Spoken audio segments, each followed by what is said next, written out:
Unmuted now, so. Okay, we are unmuted. Does everyone have their computers muted?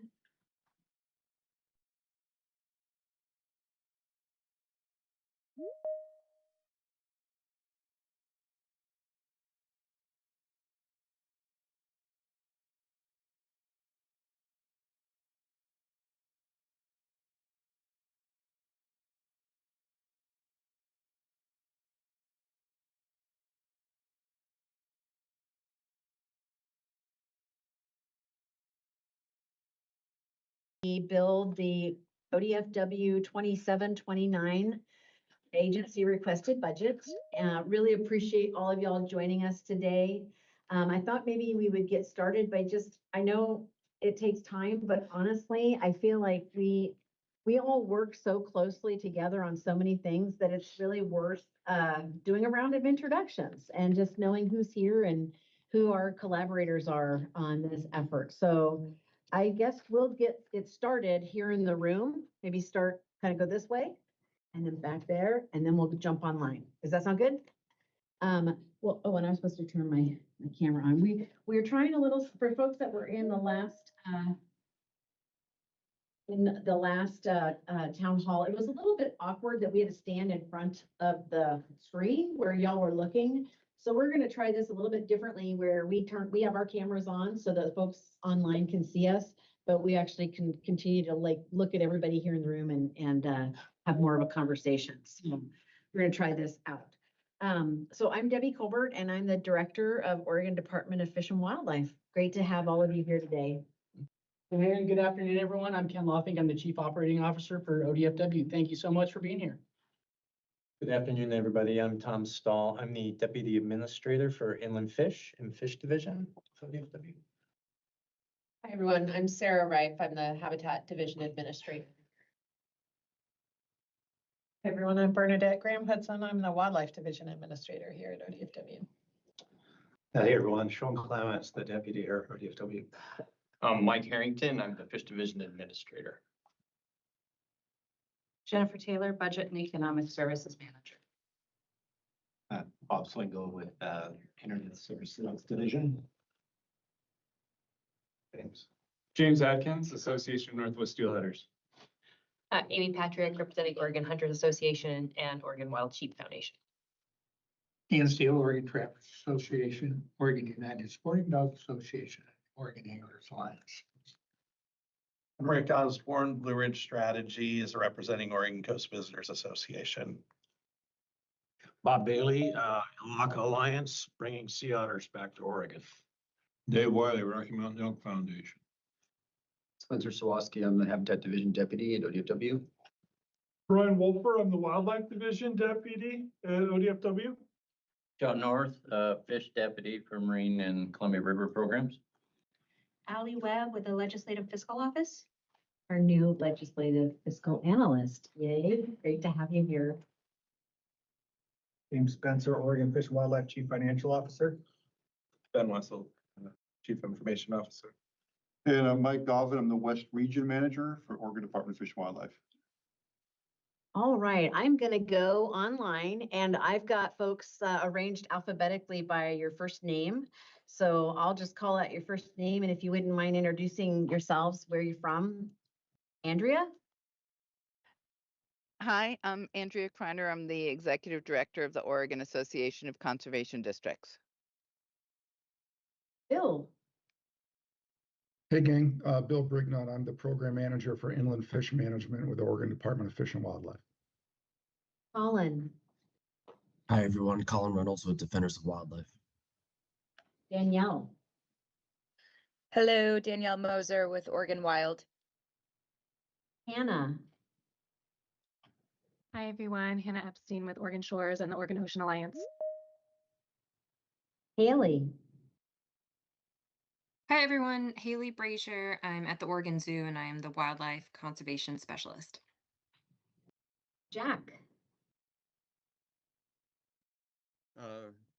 Representing angler education programs. welcome, Jack. James, Thank you. Hi, everyone. James Fraser with Trout Unlimited. Jeff,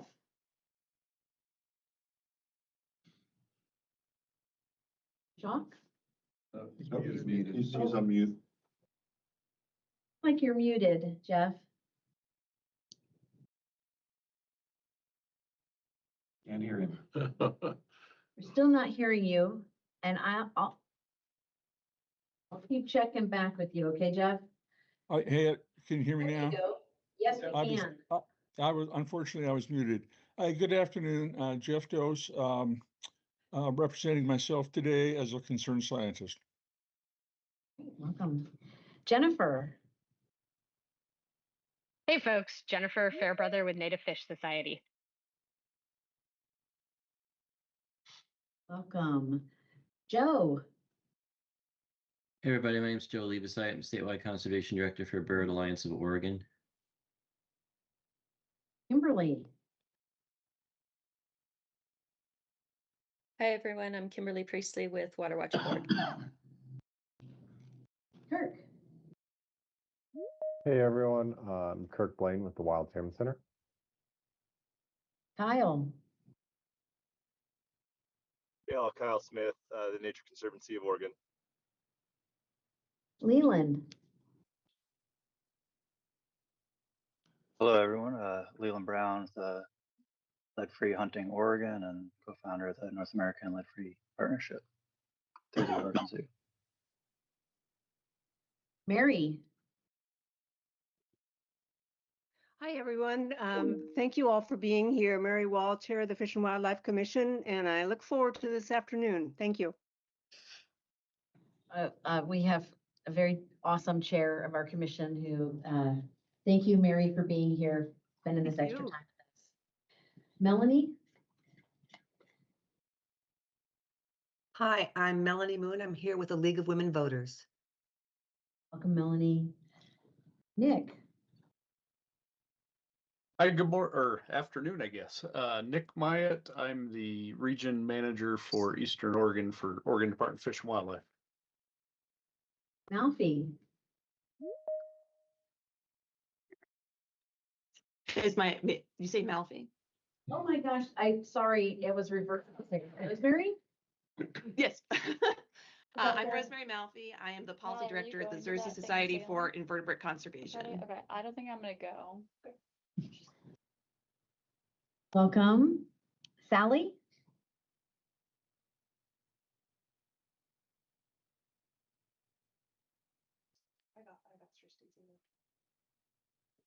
Come back to Sally. Doug?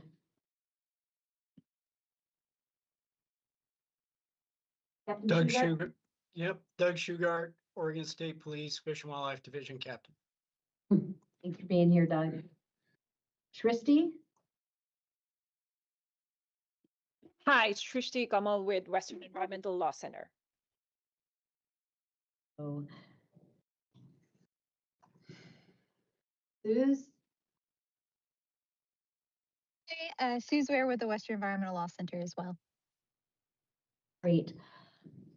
I have to say, I actually love that exercise because and I don't mind that our legislative fiscal officer is, I mean, what an amazing group of folks. And I don't know that there are many agencies that would have such diversity and participation in its budget processes. So just really appreciate all of you being here. This is the second open house as we are building our agency request budget for the next biennium, the next 24-month period.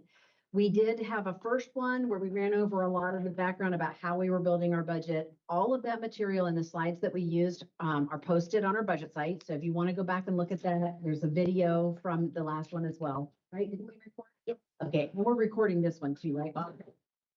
Okay, great. These slides are hot off the presses, but we will get them posted as well as soon as we're done with the meeting today. So you have a copy of those as well. I think that's all the logistics. Anything else to add logistics wise before we just jump in? Okay, cool. So let's go to the next slide. For us, we always start with our mission.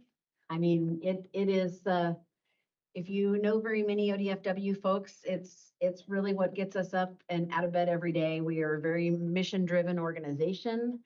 And we share so much in common with all of you in terms of the things that we work on every day. And fundamentally, we are focused on ensuring we're sustaining fish and wildlife and habitat, and not just for today, but for all future generations. And that's the work of the agency. And as we talk about budget, right? Like there should be nothing in this budget that you see that doesn't connect back to that mission. Next slide.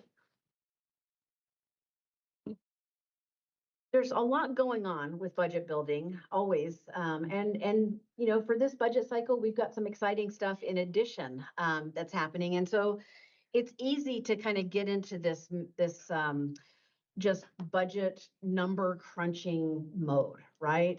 A budget is so much more than that. What we have here is just really a reminder for ourselves and for those that we're working with is that when we build this budget, we don't want it to be a random mix of programs and investments.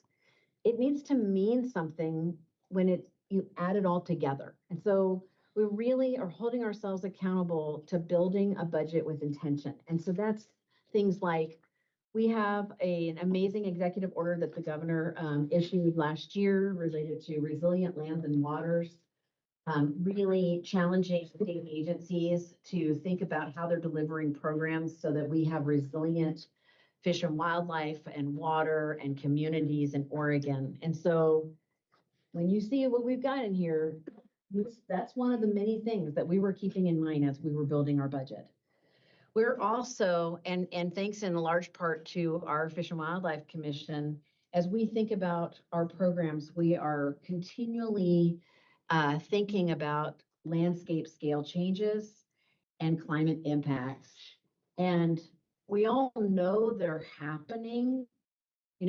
Collectively in this room, we could name a whole bunch of things that are changing at a pretty big scale. I don't have to mention kind of where we are in terms of the water year and predicted fire year.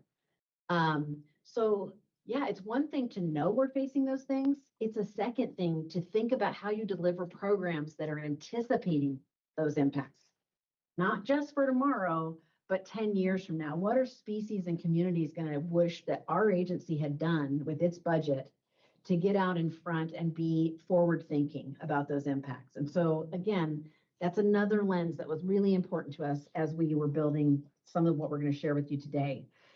The other thing is that we are very much interested in continuing to double down on our partnerships with our working land communities. They are so vital to us succeeding in our mission. And that's, all of our working lands, agricultural, timber, rangeland. These partners are really today working with us to help us move the needle on habitat and conservation of species. And so we're going to continue to invest and lean into those relationships and recognizing that for species to be successful, we need those working land partners to be successful too. We also want to make sure that we're always gut checking. Are we serving everyone that enjoys Oregon, lives in Oregon? Are we thinking about all Oregonians, as we build out our programs. You all know we come from, I'm looking around the room and folks come from a lot of different parts of the state, as I think about the folks online and in this room. And Oregon is very diverse in terms of its populations, its ecoregions, its communities. And so just really being mindful of not trying to kind of do a one size fits all, but really meet communities and species where they are at scale.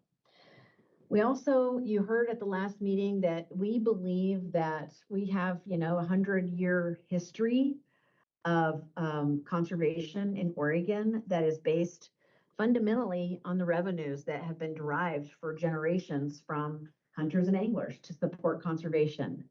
And fundamental to that model has been this notion that we were going to manage state fish and wildlife agencies based on good science, that we were going to plan and be strategic about how we took action to get the biggest return on investment. And then we weren't going to wait for perfect science. We were going to get things done on the ground to support those species. That's the model that has been used for conservation, like I said, for generations.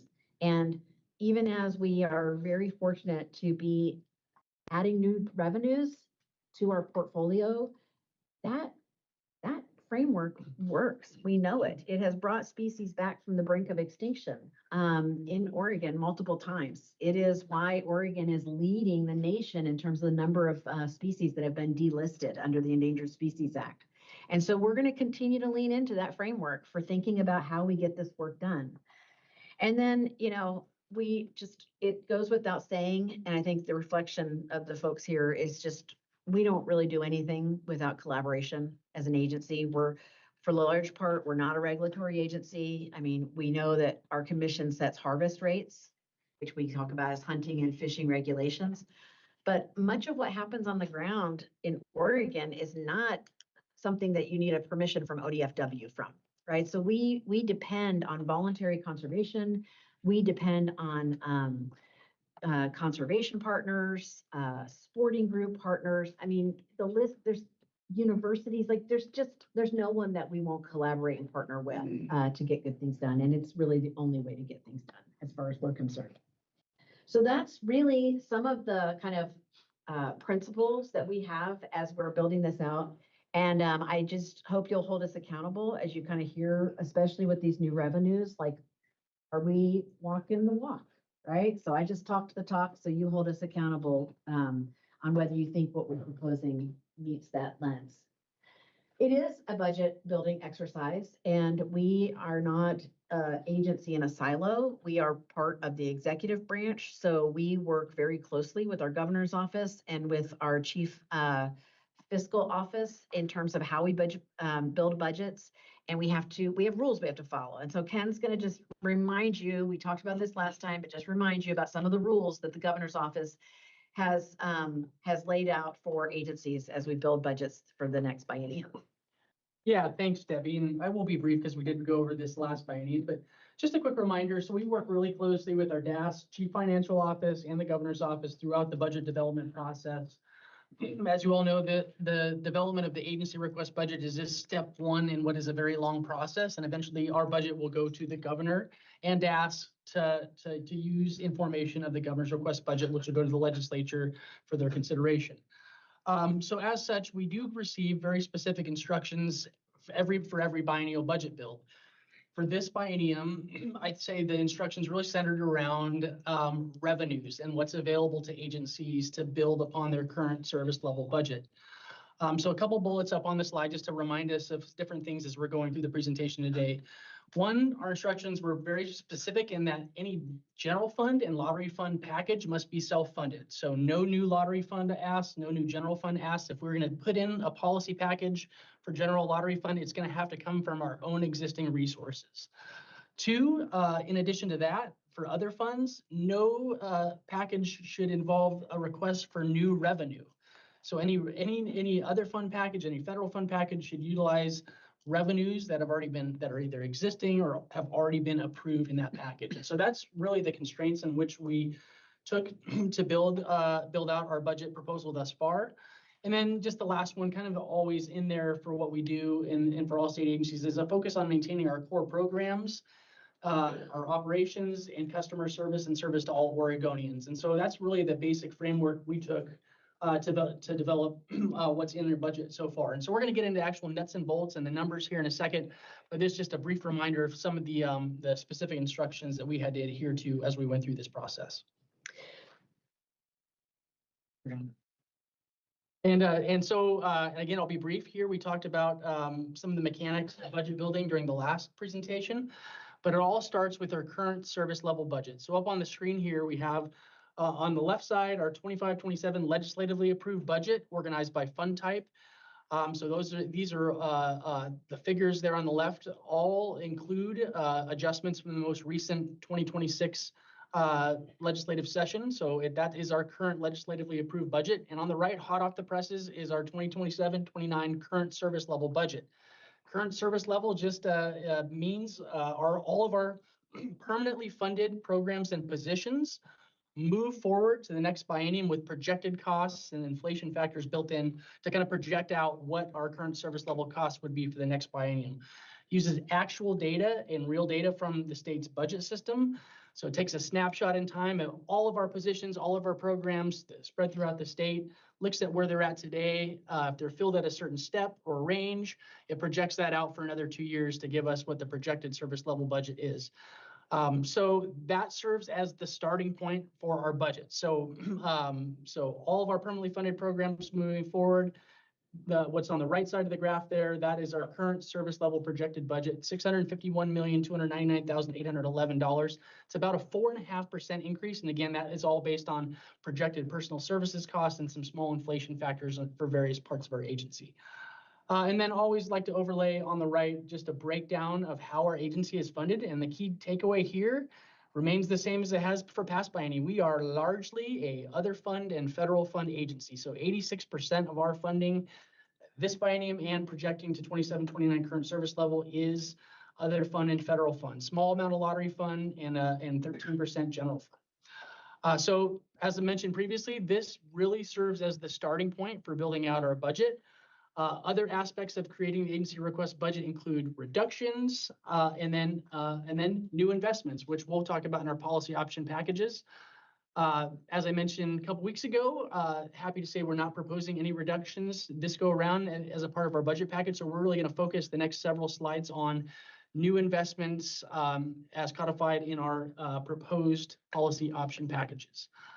With that, so what we're going to do, just so you know, and honestly, we're happy to take questions. So please, like, this is the conversation, right? So what we're going to do is first, we're going to run through the fish, wildlife, and habitat policy option packages. So these are going to be either things that they're not permanent and we have to ask to continue them because we've got the revenue, or new packages that are not related to the transient lodging tax. So we're going to kind of get those out of the way first, talk about those. Then we're going to dive into the transient lodging tax policy option packages. So don't feel like you have to hold your questions, and we'll just keep moving forward. Mike? All right. It's like the fish is going to kick it off this afternoon. Like I mentioned earlier, I'm Mike Harrington. I'm the Fish Division Administrator here at ODFW, and I'm going to kick it off with some policy option packages that I want to talk about that I think overall really helps strengthen fish resiliency in Oregon and helps modernize our infrastructure around that for our program here. And the first thing I wanted to talk about was some work with shellfish. We're going to be requesting about $800,000 from our shellfish license fund to finally expand our capacity to monitor coastal estuaries, and that's both habitat and shellfish populations. And this will mean that we can increase our survey frequency and coverage coastwide to track changes over time. And this aligns really pretty well with a lot of things we've heard over the last month as we've been working on the TLT package. So it's real exciting to work, to propose work that I feel like we're all excited about and that we can build more modernized, responsive shellfish program around. The next thing that I want to talk about was we're proposing to continue our successful fish passage investments. Over the last 2 biennia, we've opened up major stretches of habitat with large contributions to this program. And just for example, in between 2025, we got $8.75 million for that program, and we opened up over 127 miles of habitat. And that was with 8.75 million. And we feel like we're getting pretty good at this, and we're going to propose 9 million more in lottery funds to keep that momentum going. The next thing is a pop for the Columbia Basin Restoration Initiative, which allows us to access 500,000 of some philanthropic contributions to Oregon's participation with the other 6 sovereigns on salmon recovery through improvements in the hydro system on the Columbia. That work's really important. About 80% of the Snake River, Chinook, and steelhead populations right now are below 500 fish. We have 13% that are below 50 fish, and that's obviously not a place we want to be in here. We want to be able to ensure that we remain an active partner in that process to recover steelhead and salmon, and the same participation level that we've committed to over the past several decades. Next, Hood River steelhead monitoring. That's 212,000 of other funds that are contracted, fully supported by external agreements, and provides the position authority we need to meet our ESA monitoring obligations in that system. The next policy option package is the Lieberg fish sorter, and that position is a budget neutral position, and that ensures that we continue safe and effective brood stock and sorting operations there at Lieberg. Mike, before you leave the resiliency area, just a couple things. I just wanted to clarify the fish screening and passage. That's those are lottery bonds. So because those are capital projects, they can actually be bonded, and we've been very fortunate that the legislature has given us those bonding dollars, and so that's where they pay them back with lottery funds. But we do capital projects that improve fish passage. Sorry, Mike. No, that's fine. I appreciate that. And as Debbie mentioned before I leave, species resiliency. So that was the last in our real package of resilient projects, or species resiliency. Now we're going to go into our infrastructure projects. And on the infrastructure side, we're going to continue.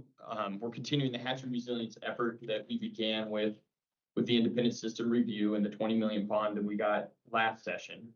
And we now have projects underway at Cedar Creek, Elk River, and Bannon, but we really need to go way beyond that.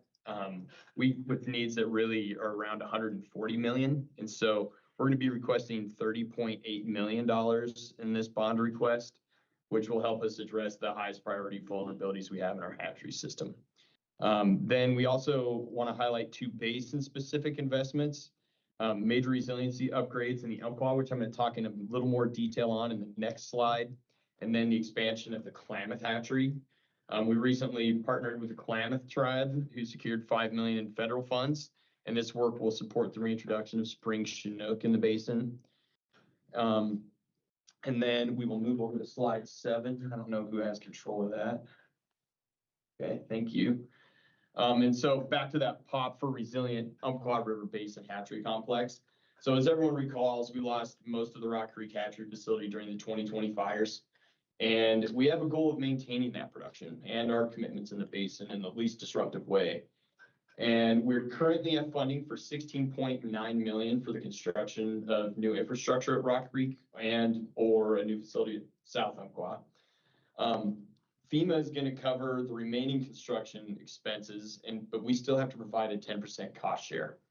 And so there's $5 to 6 million for the cost share that we need to come up with, and $3 million for the operations and maintenance that have not been identified yet.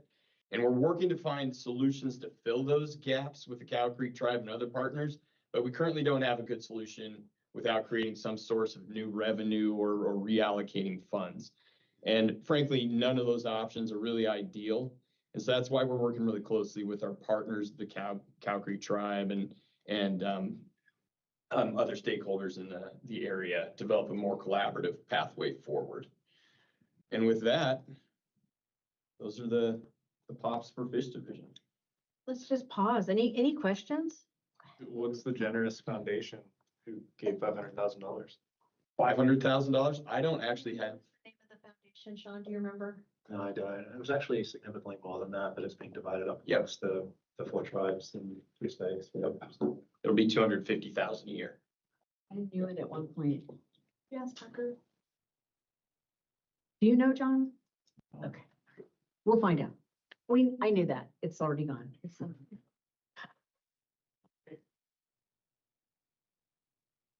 Any questions online? You can, whatever is most convenient for y'all, if you want to raise your hand or if you just want to kind of like jump in. I know it's hard when you're online, so but we want to make sure you feel like you have that opportunity to ask questions. Okay, we'll keep moving. Hi, everyone. I'm Bernadette Graham Hudson, again, the Wildlife Division Administrator, and I will go through the 3 policy option packages that we have under the wildlife umbrella. So our first policy option package relates to our aquatic invasive species program. This program is really Oregon's first line of defense against these harmful invasive species and really focuses on prevention because we know how important it is to protect our water system, both for habitat and also for infrastructure. Prevention is really critical because once these either quagga, zebra, or golden mussels get established, there'll be both ecological and economic impacts. Containment and mitigation can cost millions of dollars annually. So we're doing our best to try to prevent those species from getting established here in Oregon. One example of what this program does, just last month, we had a boat that was coming up from the Sacramento River Delta that was infested with golden mussels, and it was intercepted at our Ashland station. That boat, had it been launched in Oregon waters, could have really set us on the wrong path with golden mussels. So this incident really just highlighted the importance of increased outreach about the potential threat of these species and how important it is to reach more audiences. And so the proposal that we have in this package is really just redirecting some position authority that we already have, combining a couple of the seasonal positions into a year-round position so it can focus on outreach and education around the threat of aquatic invasive species. So it's budget neutral, but will hopefully make the program more effective. The second package is a continuation of our Hunt by Reservation Coordinator position that coordinates that Hunt by Reservation program. So this program was initiated to pair landowners who are experiencing damage with hunters that can come and help alleviate those issues. The system kind of works for both sides in that it creates a predictable framework. The landowners can be confident in the reservation structure that allows access, but in a controlled way that meets their needs and expectations. And then the hunters also are gaining access to some of these properties that would otherwise be inaccessible to them. So this program was initially started with a contract, and then we moved the position in-house. And so this is just continuing that funding for the position through some of our dedicated licensed dollars. And then the third policy option package that we have is related to our Sauvie Island Wildlife Area seasonal parking issues. So at our most recent commission meeting, the commission directed us to take steps to improve the safety and parking management at our wildlife area beaches there on Sauvie Island. And so the parking congestion has really become a safety issue. It's hard to get emergency vehicles in. It's just both a nuisance for the folks, but also really a safety issue for visitors, for staff, for the neighboring landowners. So we're implementing the seasonal parking passes that the commission approved last month. And this package here is just using the revenue from the parking passes to fund a couple seasonal positions that will work to help manage the traffic and work with our contractor in making sure the parking issues are within the capacity that we have there at those wildlife areas. I will stop there and see if there's any questions. Any questions on the wildlife laws? question about the seasonal parking program. So, is that separate or on top of the ODFW wildlife area parking pass? It's on top of, and it's just for weekends and holidays during the summer months, June 15th to Labor Day.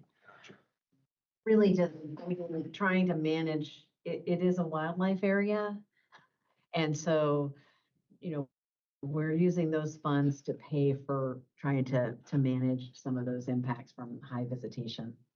So just weekends, summer. And it's only at the beaches parking lot. So if anglers are going to the boat ramp, it's not that. Yeah. Well, anglers like to use the beaches a lot too.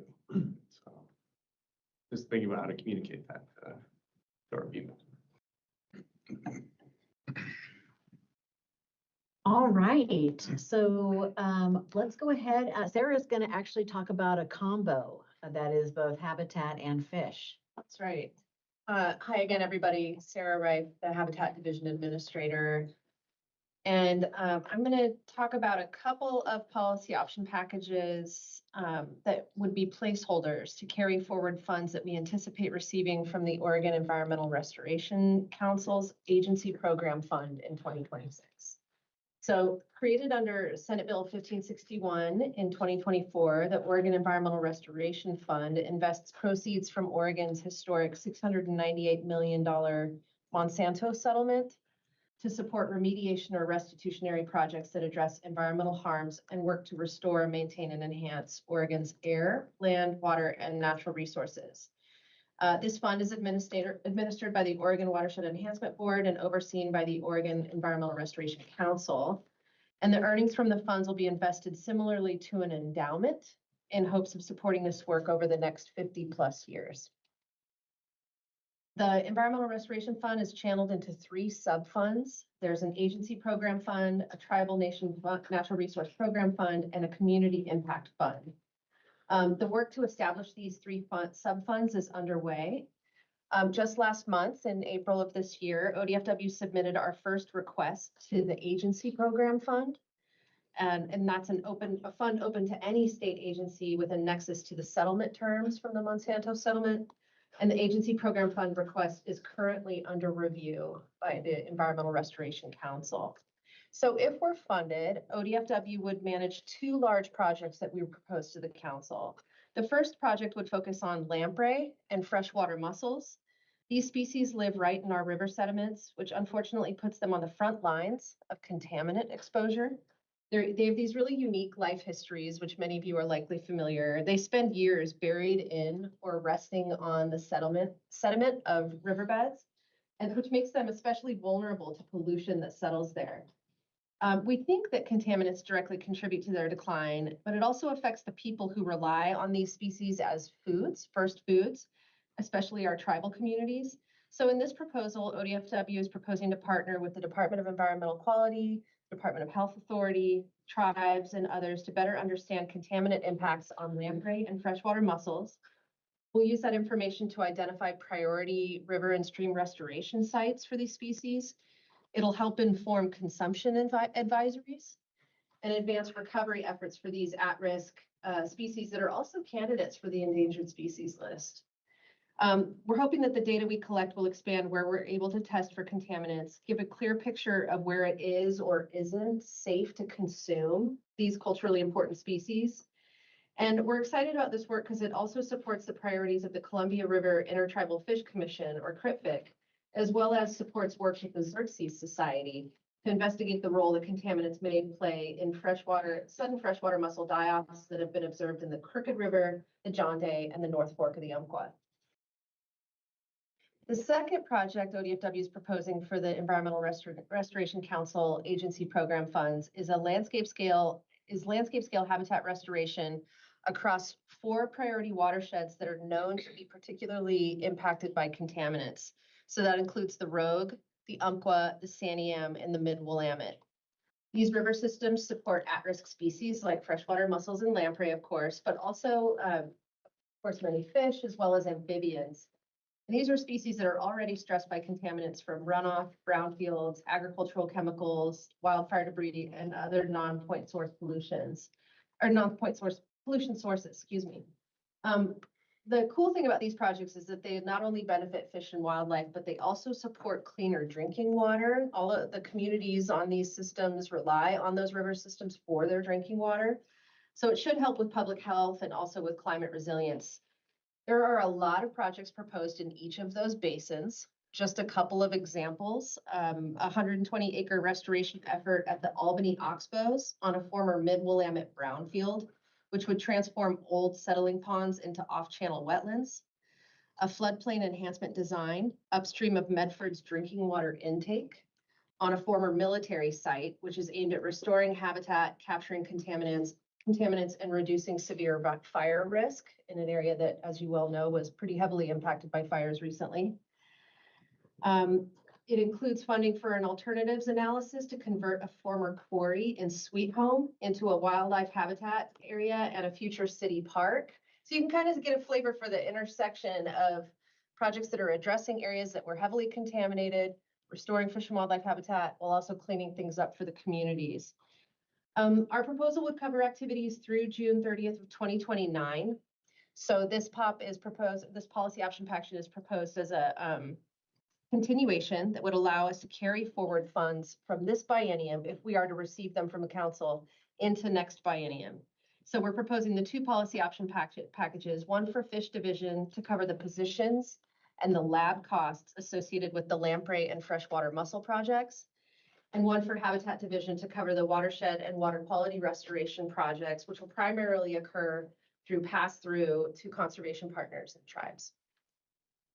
And the council has about $30 million in interest that they expect to have earned this biennium. And the governor's office has led an effort to put together agency funding request package. And these two projects were included as recommended from the governor. We're still going through a public comment process, and so the council's expected to take action in June. But, you can see how it's like, you kind of have to anticipate the good news so that you can plan for it in the next budget cycle for those carryover funds. Any questions on that one? All right, excellent. Ken. Yeah, so I'll bring us home on some proposed policy option packages. Talk about resilient infrastructure. So Mike talked about resilient hatchery infrastructure, and I'm going to talk a little bit about ODFW's very intentional efforts, I'd say, the last several biennia to update and ensure our agency infrastructure, our offices, our facilities that serve the public are up to date in meeting our needs as an agency and meeting your needs as stakeholders and for Oregonians all over the place. We have two proposals up here on the screen for under capital construction. The first is updating or building a new Deschutes watershed office in, I almost said Pendleton, that's not correct, in Redmond. So we are currently underway with in the design phase for designing a new office that would ultimately replace our existing Deschutes watershed office in Bend. It's an aging facility, basically a couple older homes in the downtown Bend area that's no longer meeting our or our customers' needs. The proposal would be, once we have a design, we'd actually, we have some land that we purchased in Redmond, and we'll have the design, and then we'll construct a new facility on that site. So these funds, 10 million of the $11 million listed on the screen would be for construction of the new office in Redmond. 1 million of that 11 million, we're gonna put aside for monies for the design, architecture, engineering for a new watershed district office in Central Point. That's our road watershed district office. We have a list of infrastructure needs across both East and West region. The Central Point office is kind of our highest priority after we get done with the Clackamas office here very soon this biennium for addressing theirs. Similar as the Bend office, old farmhouse that we've jammed 20-some people into that doesn't meet our needs very well, and is also in dire need of some tender love and care on the building itself. So again, just order of operations here. This money works out well, would go towards design of the project. We're a little bit farther behind on that side than the Redmond project. So we use this money to design something and then set us up well to go for more bond funding in 29-31 to then construct that new facility. And then I'll call to your attention one additional pop, and we're calling it capital construction non-bond eligible costs. We went through several categories of bond funding, fish screening and passage lottery bonds, hatchery resiliency bonds, capital construction agency infrastructure bonds. So all the bond funding that gets approved, if these packages are approved, have to go to certain capitalized expenses. So that covers the vast majority of costs, like your construction costs, your engineering costs. But there are associated costs with each project that are not bond eligible, and we have to cover those with our existing budgets, which means our regions or hatcheries are having to kind of, hold positions open or do things creatively to save a little coin so they can pay for these things. These are things like permitting, Department of Justice charges for contract review, and other, I would say just, incidental costs associated with construction that are not eligible for these. So as we talk about really kind of upping our game for investments in our infrastructure, that comes at a cost that is currently not covered in our existing budget. So this concept would give us a little bit of breathing room to address some of those non-bond eligible costs associated with construction. Happy to answer any questions there.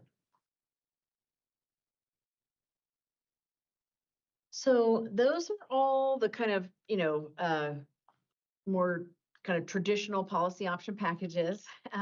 We're going to shift gears now, and we're going to talk about the transient lodging tax generated revenues for next biennium. If you saw the last open house, you've already seen this, but honestly, I'll never get tired of seeing this slide. As we mentioned last time, passage of House Bill 4134 was a pretty historic moment for Oregon in terms of funding conservation in Oregon.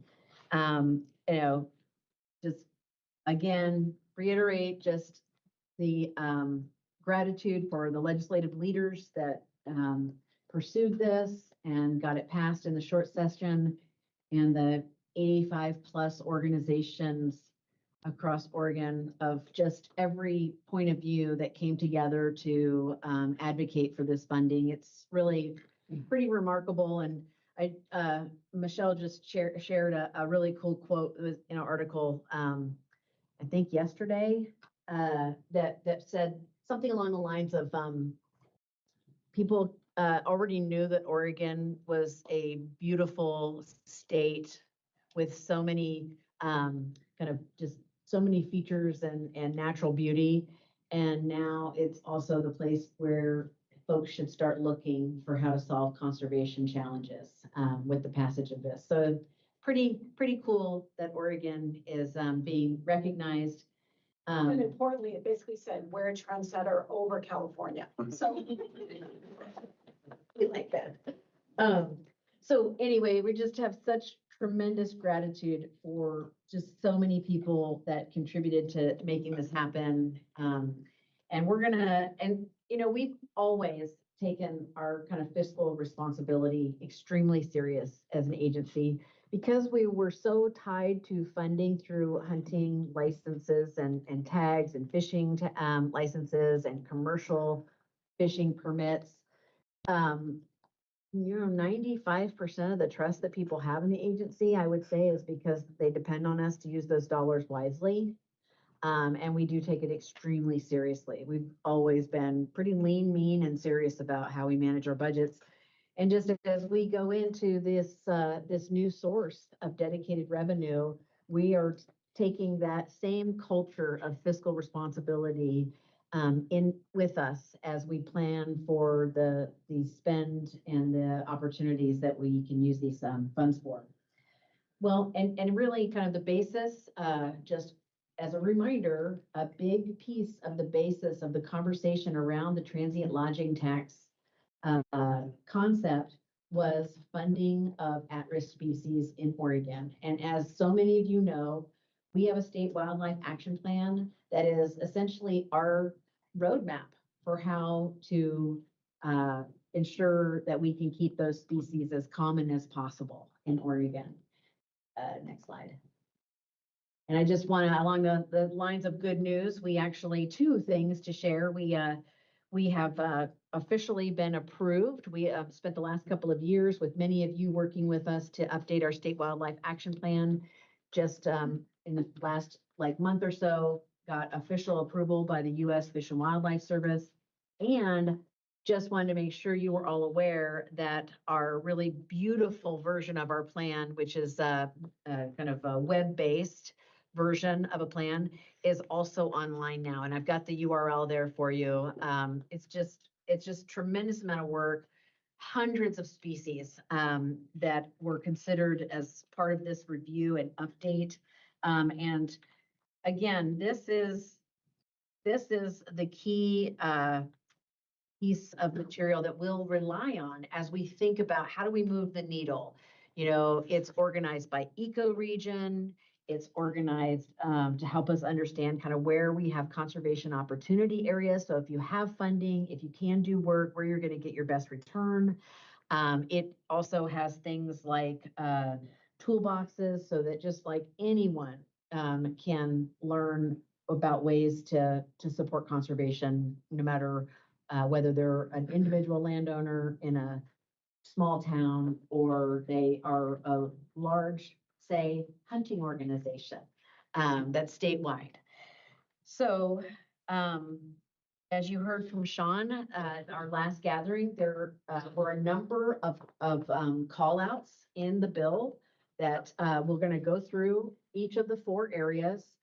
And we kind of told you what they were last time. This time, we're going to kind of drill in and give you more details about kind of the proposed activities. So I'll hand it off to you, Sean. Thanks, Debbie.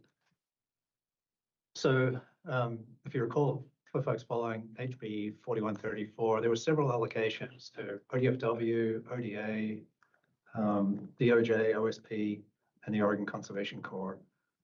ODFW received allocations for 4 essentially buckets of work here that we're going to step through. Each of these buckets of work is a separate policy option package. And we're going to step through each of those here. So there's $3.1 million allocated for wildlife connectivity, 3.1 for the Oregon Conservation Recreation Fund, 1.2 for wildlife stewardship. And then the big one is the $55.7 million for recovering Oregon's wildlife. We can go to the next one, Bob. This wildlife connectivity part allocates $3.1 million for the purposes of improving wildlife connectivity. It's really about taking action on the ground to ensure that these landscapes are connected so that species can move around and fulfill all the life history needs. What we're proposing to do here is really straightforward. We want this money to hit the ground and do good things. So it's a combination of 1.76 million plus 300 carryover. Wherever you see carryover, it's because between January 1 next year and July 1, when our new budget starts, there's revenue accruing in that fund. So we're proposing to carry that through into the next biennium. So we're proposing 1.76 million plus the 300 carryover to support part or implemented on the ground connectivity projects. In addition to that, we're holding 1.24 million for ODFW to lead some of these projects to improve connectivity. And something we heard from the partners and something that came up also last session was that in legislation, there was this statewide wildlife transportation advisory committee that was set up to work with ODFW and ODOT to make sure we're on the same page in terms of our priorities across the state about where we need to work to improve connectivity and wildlife crossings. The Wildlife Foundation is funding facilitation of that in this biennia. We're proposing to use a portion of these funds to support the facilitation of that committee going forward. And that committee will be really important to making sure we're all aligned and doing good work. The kinds of work that this will fund is really, I think, wildlife crossings, like the work that's going on Highway 97, for example, the crossing of what's the frog one? Hey, Lansky, yeah. As well as habitat improvement that's improving connectivity, and then things like fence removal that removes barriers across the landscape. So a whole lot of good things that can be funded out of this dedicated pot of money.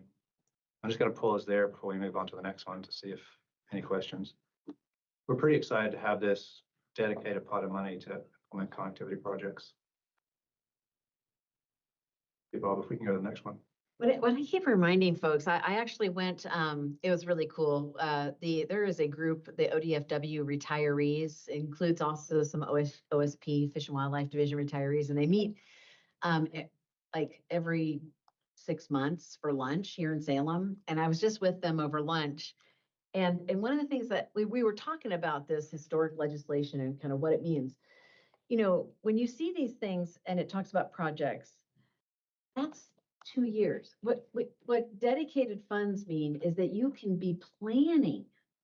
So, you know, what federal opportunities are going to happen that you know you'll have matched through these kinds of things in the next 2 years and the next 2 years. I mean, it is really a game changer to have those kinds of dedicated funds that can be anticipated and programmed so that you can get big things done. So this next policy option package, the second of 4, is around wildlife stewardship. And this is a policy option package that's been in the swirl for the last couple of biennia, actually. It was introduced into the TLT in the last long session when the bill that was carrying it forward didn't move forward itself. And then it's maintained in the final version. And we're really staying pretty true to what the language in that bill was, which is essentially, it's about helping reduce conflict around wildlife, strengthening public safety, and then fostering this shared stewardship. In the bill and in our policy option package, we're proposing funding for 3 biologists, urban biologists, largely centered in the valley here. We're proposing grant funding to support wildlife rehabilitation facilities. Wildlife rehabbers are on the front line of interfacing with the public oftentimes, helping rehab wildlife. It's a really important service, and there's some grant funding in there. We're going to try and maximize that by putting some of the carryover from that first 6 months into that fund as well. And then there'll be a period where we have some vacancy savings because we can't hire people July 1.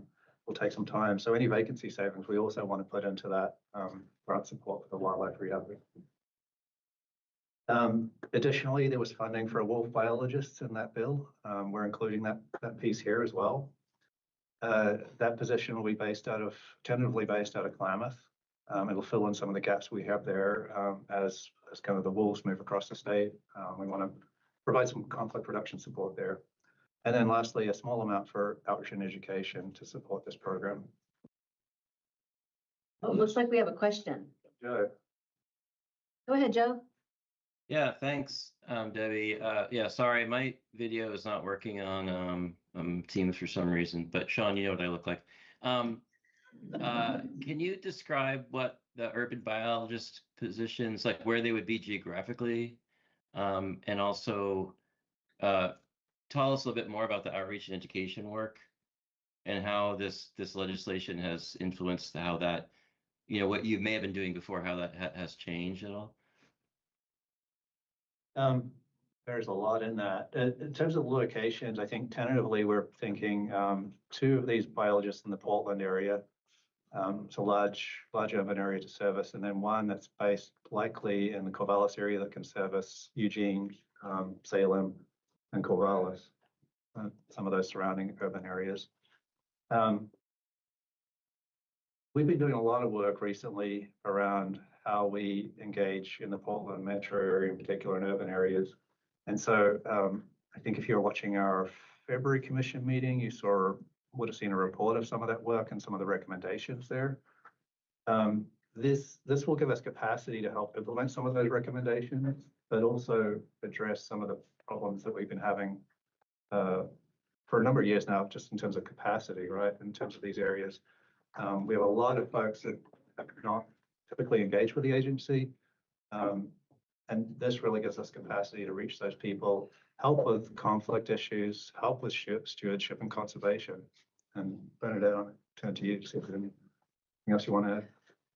Yeah, I think just giving us more capacity to be working in the communities in these areas, whether that's in schools or with partner groups, kind of helping people learn not only what wildlife are around them in these areas, but also how they can interact or shouldn't interact with them.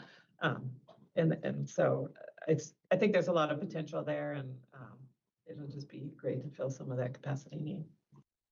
In terms of the outreach and education, I think that, again, really just having some resources to kind of lean into some of our messaging with the partners that we're already working with in the Portland area. And I think of a great example is our Coyote Palooza work that we've done with folks like you, Joe, and others, just how can we do more of that where we are connecting kind of urban populations to wildlife and also helping them learn how to live with wildlife, especially as we see kind of some changing landscape kind of conflicts in those areas. Joe? Yeah, thanks. I just wanted to follow up and I appreciate you mentioning the Coyote Palooza and the different groups involved. I think, it would be great if ODFW works closely in as you develop this outreach plan, and education plan with entities like Bird Alliance and others that have been doing a lot of this kind of living with wildlife work in the urban space for a long time. So I presume that will happen, but I just want to just be clear that explicitly, we should definitely work together on that, and no need to create new work and work together in synergy. Ideal. Yeah, absolutely, Joe. And that's why this is really, this isn't a position or anything at ODFW. This is really just funding that we would be able to do to support those other efforts and build those out. Question in the All right, chat. thanks. Read it for folks. It says, thank you. I'm struggling between my computer and phone, but I'm wondering if the Bend area for an urban biologist is a possibility. Kelly Peterson. There's, I would say there's, Kelly, definitely a need for that. And we did try to stay very true to the original policy option package that was put together by the stakeholder group and led by Commissioner Mark Labhart. I will say that as we get farther into the proposal, you'll see capacity building in Central Oregon that at least is responsive, not necessarily folded into an urban pop, but will add capacity to those areas. I would also maybe add that, as we develop some of these outreach and education materials, even if there's not a dedicated urban biology, these could be used by other staff that we was talking about, some of the other offices. Yeah, I learned recently, and I haven't fact checked it. But according to our staff, the highest occurrence of wildlife feeding happens in the Bend area in the state of Oregon, like backyard wildlife feeding. I thought it was just down the hill from me in Corvallis. So I think we've got some work to do. Your point is well made, Kelly. Thank you. Yeah, thank you. I see Sally. Wanted to flag from the Bend area that wolf coexistence has also been sort of a growing concern, especially with the wolf report showing increased populations here, and us losing one of our main federal biologists for non-lethal. There's been landholders reaching out that haven't gotten the support that they need, and so just wondering, with a wolf biologist based in Klamath, if you see that carrying over, upwards north into Central Oregon at all too, what the geographic range for a position like that looks like. Yeah, so Sally, we do have a wolf biologist position based out of Central Oregon there, I think it's in Bend. So what the additional capacity in Klamath will mean that we can fill some gaps in between where we currently have positions in the Rogue and in Bend, and then we can basically work wherever the highest areas of conflict are between them. We're never going to have enough here, but this really adds capacity to us. And then we're also working separately to try and restore some of that capacity within Wildlife Service, kind of non-lethal biologists. The positions in Prineville. Prineville. Yeah. Okay, great questions. I'm trying to see if there's any new questions. Sally, I'm not sure if somebody can see hands better than me. Okay, I think we're good, but if I miss anyone, just jump in. Okay, we'll go to the next slide then. Okay, so Oregon Conservation Recreation Fund, I think a lot of you are probably familiar with this. It's a really cool fund that fits a kind of a unique niche in Oregon in terms of the kinds of work it funds. They've been doing really good work across the country. What this policy option package does and what the 4134 does is create permanent funding for that to the tune of 3.1 million per biennium. So this is a pretty straightforward policy option package. We're proposing to put 2.8 million plus 300 carryover that will accrue in the first 6 months into the grant funding for that program. And additionally, we're proposing one FTE, continuing one FTE at 300K to support that grant funding program. So it'll keep doing the kind of work it's been doing. For example, work for beaver to reduce conflict there, work to encourage folks to get outdoors and access the outdoors, research that's been funded before, all the kinds of good work that's been doing, it will keep doing. But this gives it permanent dedicated funding, which is really a shock.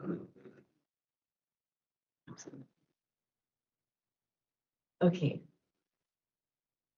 We're going to mic you next time. You are not shouting. Sorry. All right. Okay, so now we get to that fourth area of the circle that we talked about, and this is the part of the transient lodging tax that set aside 0.9% for implementing the state's wildlife action plan. And the next several slides are gonna take you through kind of multiple ways that we are proposing to budget for those new revenues.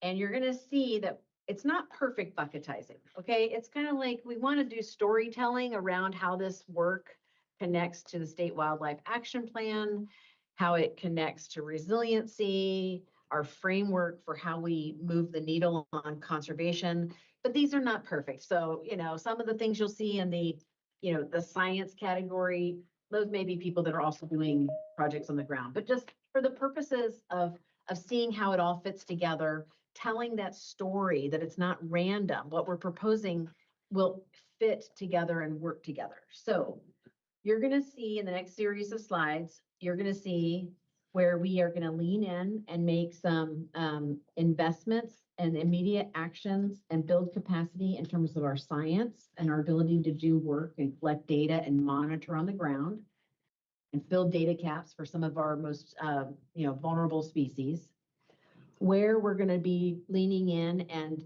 doing additional planning work so that we really make sure that we're doing the right things on the ground to make the biggest difference. And then a big piece of it is like, just get out there and get this money working for species ASAP. And that's that do category. We're also going to take some of the spend and we're going to look at it across the range of the science, the planning, and the doing by ecoregions. So we have 9 ecoregions that are identified in our state wildlife action plan. And so, how do we put those dollars on the ground with that kind of a ecoregion lens? And then, not super popular, but I will tell you right now, extremely necessary. Some of these dollars will have to go through our central services. Because we will be increasing our revenue, we will automatically have additional DAS central service charges, right? So, this will pay its portion of those service charges. But also, when you think about getting so much of this dollars out to partners on the ground, it ain't magic. It's people who have to get grants done, who have to process grants, who have to get contracts in place to get the work done. So these are very necessary investments for us to be successful. All right, so with that, we're going to actually now take you through each one of these line items. I wanted to start so like you could see it at a kind of a one view, and now we'll go through each one and stop us with questions. Sean, you want to talk about this framework? Yeah, so Debbie, am I shouting enough now? If you feel uncomfortable, then you're shouting it out. They start going red in the face and pass out. Debbie talked about this no plan do framework earlier. It's really like we're a science-based agency. And the knowing comes in there about like, what's the population status? What are the limiting factors? What are the habitat conditions? That's all information that's really important when you think about what do you need to do to make things better for these species. And that's when the planning comes in. So you take all that information, you're looking to what do we need to do? Where do we need to do it? What are our highest priorities to do good things? That's also a phase where we're collaborating a lot. We can't do all this work alone. That's where we work with a lot of your organizations and entities, with a lot of other agencies, think about how we're going to get the work done. And it's also where Debbie mentioned, like the pieces about the contracting, for example, you've got to plan for all of that so you can get work on the ground. And then the big bucket that we all want to see is actually things happening on the ground. That's things like protecting and restoring habitat, restoring connectivity, addressing pollution. It's also things like translocation and propagation, things that you may not traditionally think about. And then also thinking about communicating the impact of that work. We want folks out there to know where the money's being used, how it's being impactful, how it's bringing species back. And also in this case, it's bringing people to Oregon, right? It's encouraging prosperity. So this is the framework here. We'll step through a series of investments in this no plan do framework.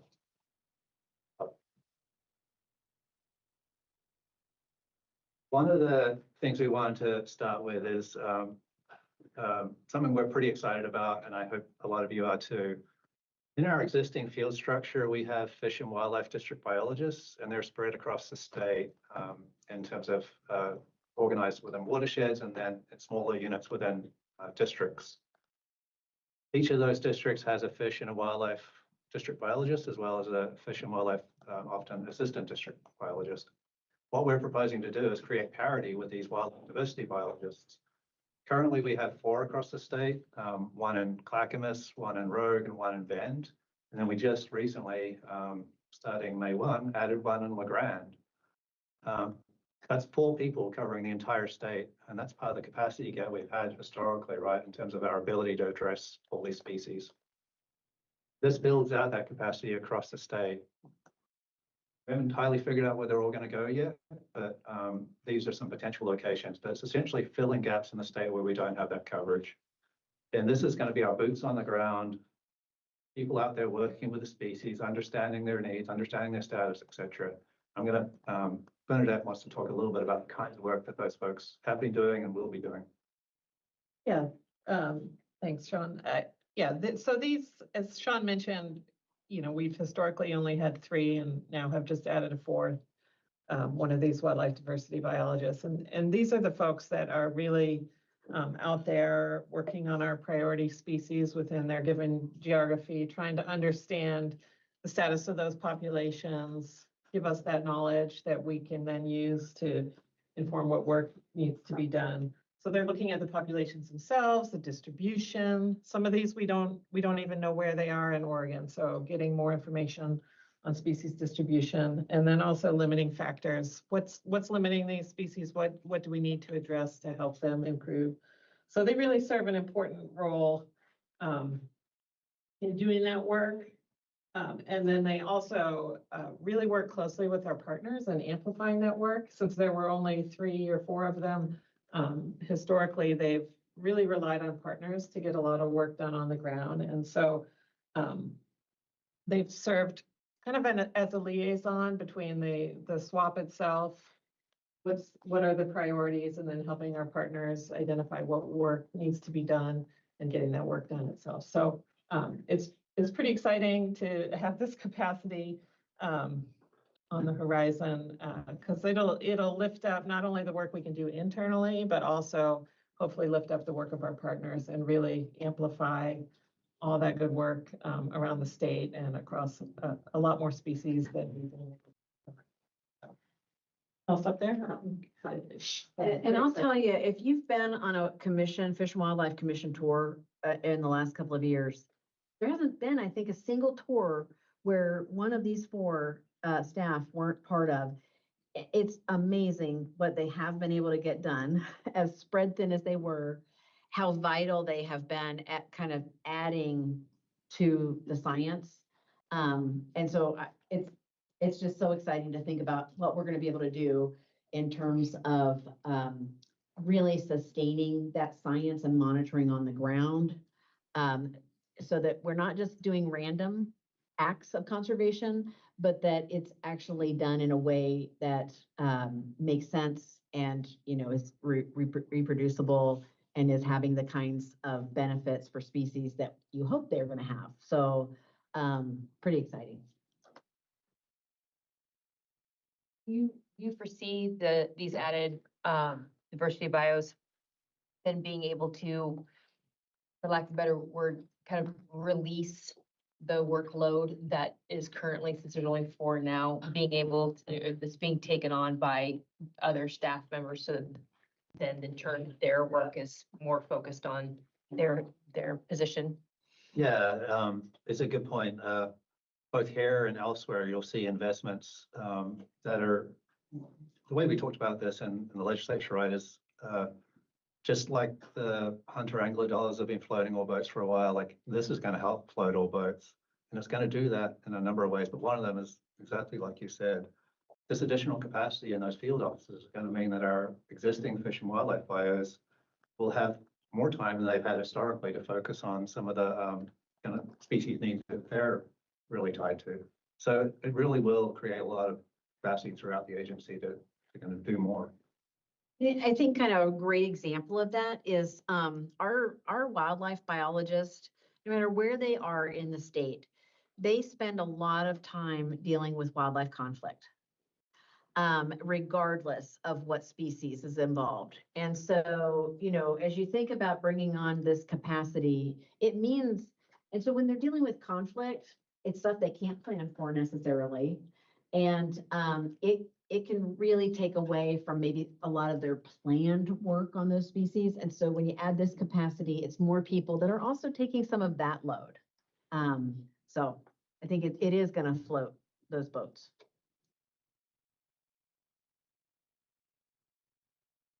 Yeah, let's go to the next one, Bob. Great question. Colin. Yes, Sean, sorry, just a quick question on the last slide, and thank you all for this. Do you have a quick, you know, as y'all have it right now, breakdown between the diversity biologists and like supervisors, like a ratio or sort of a breakdown? Yeah, there's 26 new diversity biologists, and then the remainder of that 31 is supervision. And it's really, the supervision is intended to capture all of these new positions, and we just kind of prorated it amongst these different uses. So we're going from now 4 diversity bios in the state to 30 with the 26 new ones. Yep. Yep. Amazing. Thanks. Yeah, next Bob.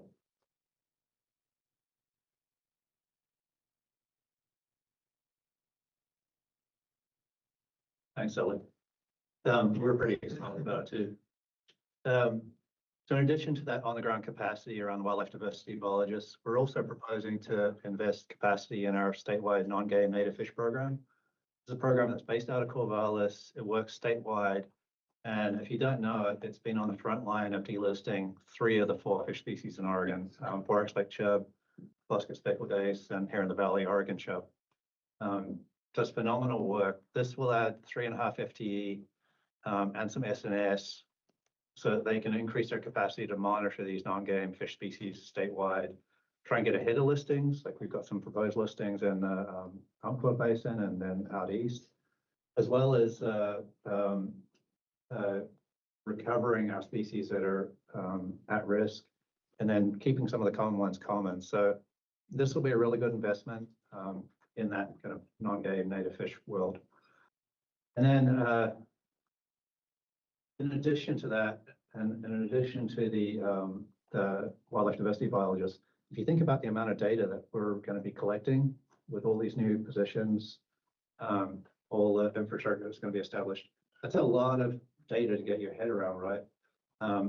And it's a lot of species now that we're going to be able to monitor. We've got the 300 plus species in this at-risk species, as well as the 100 plus species of greatest information need.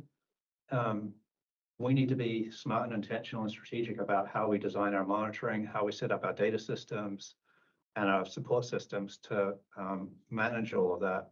So what we're proposing here is a one-time contract for $500,000 with a third party to design that framework for implementation of the monitoring, the research and evaluation, and the data management system. So that'll be something that we get recommendations through that biennia that we can then think about our 29-31 budget development and putting in place a more permanent system of monitoring and data management.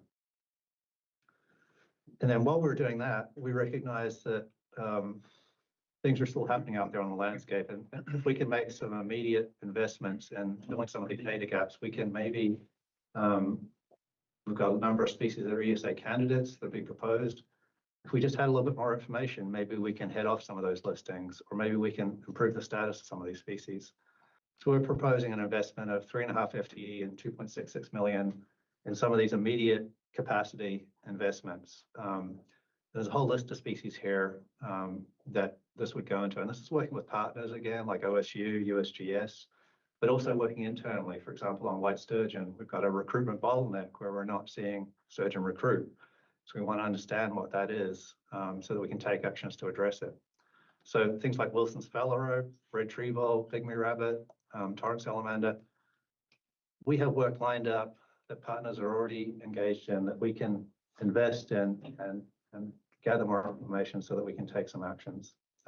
If you got any questions about that, we've got our expert here. So that's kind of the picture for the no box, no bucket of work. It's a pretty big bucket of work. One question in the chat about if there's a plan to have entomology expertise on staff. That's not something that's currently in this proposal. Keep in mind that like this is going to be an iterative process. Like we're standing up a budget for 27-29. We know that there's going to be adjustments in 29-31 as we continue to build this out, but that's not currently in our proposals.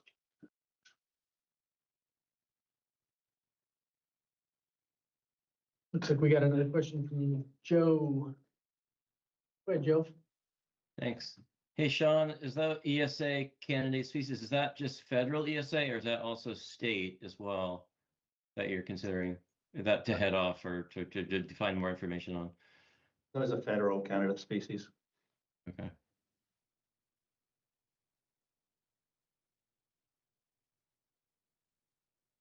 Okay, let's move on. Yeah. Plan. So a pretty big bucket of work in the no, a smaller bucket of work in the plan, right? Like we really want to be spending our investing in gathering information and doing work on the ground. We want to be strategic about it, and so this is the planning work. And this is something I heard from a lot of folks as I was talking to people about investments in the TLT, was this need for these statewide specialists. So here we're proposing 3 FTE. They'll focus on birds, herps, and then mammal fat. So 3 positions, 1 for each of those. These statewide specialists would work both internally and externally. So internally, think about them as like they're the support structure for those wildlife diversity biologists. They're helping them with monitoring protocols. They're helping them with best practices. They're helping our field staff and habitat biologists understand like what restoration for those species might look like. And then externally, they're working with our partners like HUEL. They're working with other agencies. They're working with their habitat biologists to understand like permitting, how to incorporate these species needs into permitting. So it's both an internal and external role, but these are really the one-stop shop for being a statewide specialist on these species. Pretty excited about that capacity.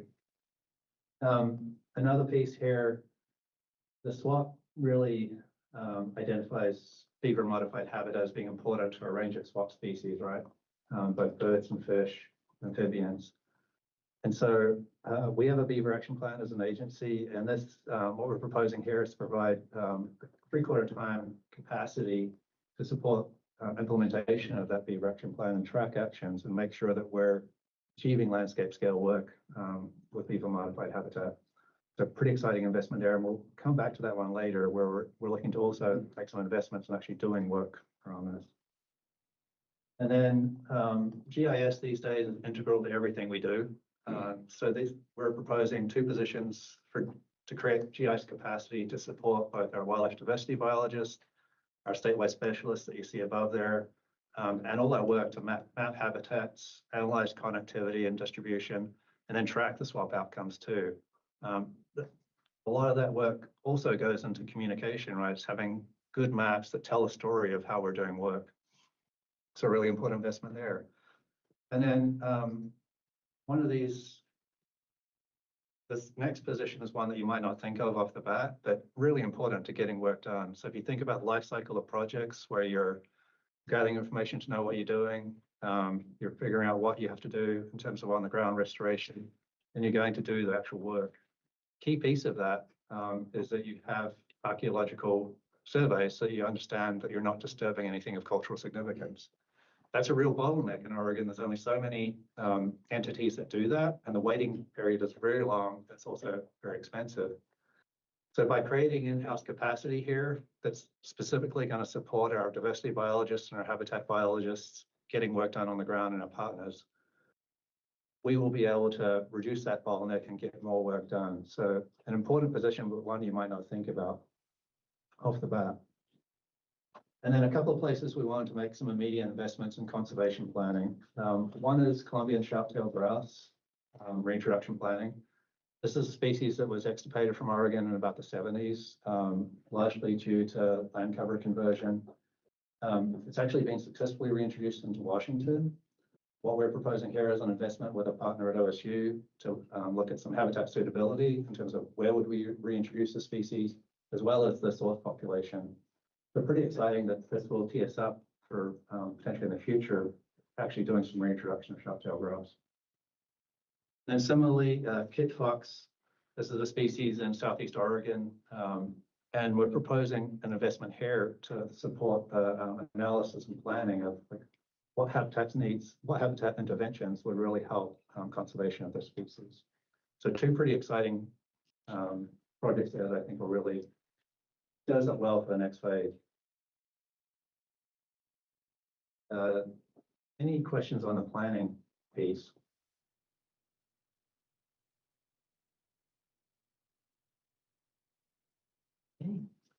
Okay. Moving now to the do. And this is another place where I think we're pretty excited to build out some capacity in the agency. So currently we have 10 habitat biologists spread throughout the state, a lot kind of north-south here, and then a few on the east side. These biologists are doing great work in terms of both proactive restoration and then also working on land use and permitting, etc. What we're proposing here is a build out of an additional 21 FTE, including the supervision across the state. So it really establish both 2 positions in each watershed across the state. And this will really increase our capacity for on the ground work. And I'm going to hand it over to Sarah to talk a bit about like how these positions currently work and how we envision them working in the future. Right. Thanks, Sean. So let me turn my. So as Sean said, the vision is for all of our ODFW's watershed districts having a regional habitat biologist and an assistant habitat biologist. And the regional habitat biologist is doing largely kind of the land use issues, tackling energy development issues, proposed actions on federal lands, working with regulatory agencies on avoiding and minimizing and mitigating the impacts of development on fish and wildlife. So working in waterways, working on terrestrial uplands, both. And then their assistant is really the proactive arm. So the assistant is out there working with landowners, working on public lands with land managers, working with partners on proactive habitat restoration projects. So that's kind of the vision for how they work together in each of the watersheds. Going watershed scale with that because that allows them to think big in terms of big landscapes. And as Sean said, that the function of the habitat programs in the watersheds, really there's the proactive side and the reactive side. But what we found with if you remember when Habitat Division was reestablished about 4 years ago, and we received some funds to create some habitat biologists, what we found is that those positions really relieved that workload from the fish and wildlife districts. They feel it. They feel that extra space that they gained when we established those regional habitat biologists. So back to your question, Amy, about like, how does some of this new capacity kind of free up the bandwidth for some of our traditional fish and wildlife districts? This is exactly how, and the feedback that we've received from where those positions have been established is that they feel that relief, and it allows them to focus more on some of their population management work that they need to be doing. These are the people who'll be working with our fish, wildlife, and wildlife diversity bios, and they'll also be working with our partners to get work done on the ground. So really exciting investment here to build out across the state. I think it's going to do really good things. A quick, same question as was asked on the last one. Do you know the breakdown between the bios and the supervisors? I'm pretty sure it's 16. Yeah. You go to the next one. So him. Yeah, we had a couple questions. So Kirk online first and then here in the room. Hi, I was just curious if there's any consideration to a habitat bio down on the south coast, or if that's a possibility. Yeah, good flag.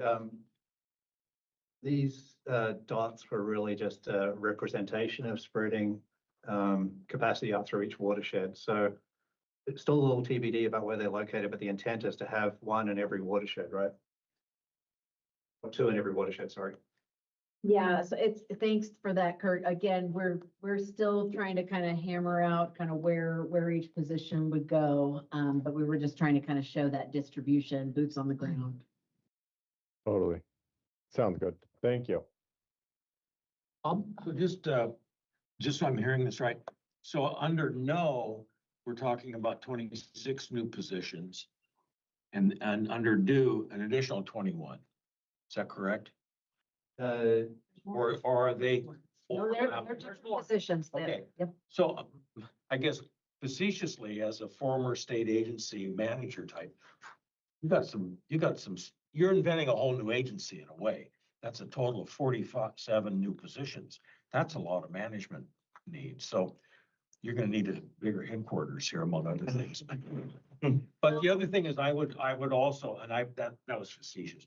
But the other thing I would emphasize is South Coast, Klamath Mountains, Siskiyou Mountains. That's a big unknown in many ways, but I think in terms of habitat and conservation, there are huge opportunities there. So We totally agree with you, and we're going to talk about that specific area. Okay. So yeah, these are standalone. We're not blending, and that's why I said we kind of just had to make things fit into buckets. Sure. So, Sure. And it's why we had to include supervision, because you can't add that many, and especially most of these are distributed. So like you have to have supervision in the field if you're adding all of those positions. So, good question. Let's keep moving. I just want to make sure that we don't get rushed, because we're getting into there's more good stuff to come. Yeah, so continuing that theme of doing, we've talked about some of the investments in habitat biology just generally across the state, but Debbie talked earlier about like wanting to support working lands. They're really important to fish and wildlife in the state. And we want to talk about a couple of investments here in our Working Lands for Wildlife program, and then the public lands Good Neighbor biologists as well. So I'm going to hand it back to Sarah because she's got a lot of the details on this. Right, so the positions that you see here for the Working Lands for Wildlife program and Public Lands Good Neighbor biologist, these are the folks that really, you can think of this as like a network of specialists that provide technical assistance to private landowners and to public land managers. They really, sustain and strengthen that. This funding will help sustain and strengthen that network. They help agricultural producers implement wildlife compatible practices. They have access to federal cost share programs. They help keep working lands productive for for wildlife and for working lands purposes. We're pretty excited about we've seen tremendous, outcomes, not only in terms of work on the ground for fish and wildlife and for working lands, but also just in terms of opening the door to new relationships and new partnerships that benefit us in a whole bunch of ways. We're particularly excited, and actually this was us reflecting a bit on the feedback we heard at the last public meeting, is the need to not just focus on the private lands component. Don't forget about the important work going on the public lands. So we're looking at kind of making sure that our network of technical specialists here are also working on federal lands. So any questions on that? We could talk all day on any one of these slides. This is like, there's just so much to process. It's pretty amazing. And then as we think about making these investments in habitat, if we could stay back on that one. We want to make sure that there's not backsliding, right? And that's where some of the enforcement comes in. So if you recall back to the Oregon Plan days, there was some funding in there for OSP, Oregon Plan officers, which are essentially looking at any violations associated with habitat. And so what we're proposing an investment of 1 FTE in that OSP enforcement for really around habitat types of issues. In addition to that, we're proposing 1 FTE and some funding for outreach campaigns around comps capacity. And this is to essentially tell the story of how all this money is being put on the ground to do good things for these species and for Oregon. That piece is really important to telling the story about like why this is important to do, how it's impacting Oregon and how it's building prosperity. So we're pretty excited about that investment too. And that's, again, something I heard from a lot of you all is like, we need to up our game on that front. That's something we're actively working on doing. And then I just want to talk a little bit about some of these immediate on the ground actions. So again, there's a lot of investment there internally to create capacity, but also we want to make some immediate investment with our partners to do good things on the ground. One of these, for example, Portland Metro has been doing through the bonding that they've been doing the last few years. They've purchased a range of properties in a ring around Portland and great habitat like the Malala, the Sandy basins out by Forest Grove. But they don't have any funding to do restoration on those properties yet. So we're going to support restoration project in one of those properties that's going to benefit Northwest Pond Turtle. And we're also proposing to partner with a zoo, which I'll talk about later in terms of a demonstration here. Pacific fisher reintroduction. There's work been going on for a while in Southwest Oregon, working towards reintroduction in a particular area. We're proposing an investment there that will really finish off the planning stages of that and move into implementation of actually moving fisher into that area in the next biennium. And then habitat restoration for burrowing owl out in Umatilla. This would be a project that we partner with Confederated Tribes of Umatilla on in the depot out there, the chemical depot, creating habitat again for burrowing owl, a swamp species. There's investments in the valley here in terms of bullfrog control for Northwest Pond Turtle.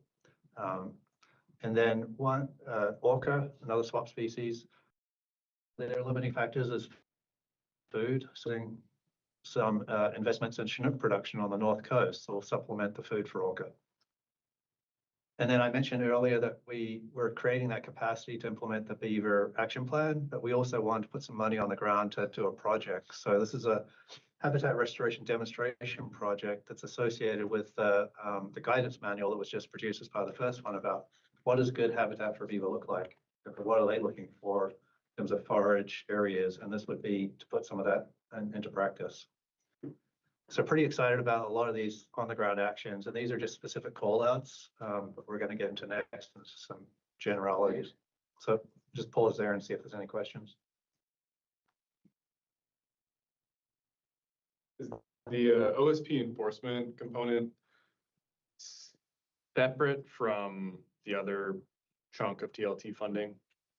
Yeah, the other chunk of TLT funding was not additive. It was replacing general fund that's in the anti-poaching campaign. So supporting the officers that are currently funded on general fund anti-poaching, this is additive to them to create additional capacity for habitat enforcement. Okay, I'm going to be a taskmaster here because I want to make sure that we get through things. Again, this is all just trying to kind of demonstrate some of, we heard folks loud and clear. We need to, there is immediate need. There are things that are kind of shovel ready that are going to have high impact. And these are the kinds of things that we will be proposing in the package. So keep moving here, Sean. So in addition to those targeted investments, one of the things we wanted to do is make sure that we're creating this capacity, but we want to have funding to do projects on the ground. So when you think about the ecoregions that are in the swap across the state here, we're proposing to put $1.5 million in S&S bucket, which can be used by our staff or by partners to do high priority work in each of these ecoregions. So it could be things like Lewis woodpecker, for example, up in Northeast. There's a need there to understand migratory strategies and nesting success. It could be working in the rangelands with virtual fencing. It could be expanding our MODIS network to work with Lewis woodpecker again, or the purple martin, which I'm not sure that is, but Ori bat, silverhead bat, like again, establishing that monitoring network. It could be things like doing low-cost restoration in the Klamath that's benefiting amphibians, birds, and fish. It could be things like doing eelgrass restoration on the coast. There's a whole lot of things that funding could be used for. The intent is that it's there to be used for the highest priority needs of both the agency and our partners. So pretty excited about that. A lot of money that's going to be available for doing things. And if we could move forward. So we're going to step through, we've talked about kind of high-level capacity investments across the state, as well as funding for doing things on the ground. We're going to talk now about some specific ecoregion investments that we want to make, we're proposing to make. The first one's on the nearshore. We want to make some targeted investments to build long-term resilience in the kelp rocky ecosystems. These are really important ecosystems, both for a lot of our groundfish, but also for species like urchin and sea stars. And so what we're proposing here is to build out some of our coastwide monitoring of these habitats with 3 FTE. This will really provide us capacity to work across the coast in a much more intentional way than we've been able to currently.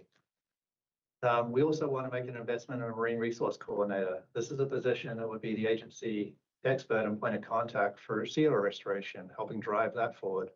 It would also be helping drive implementation of our southern resident orca recovery actions. So a dedicated position for that.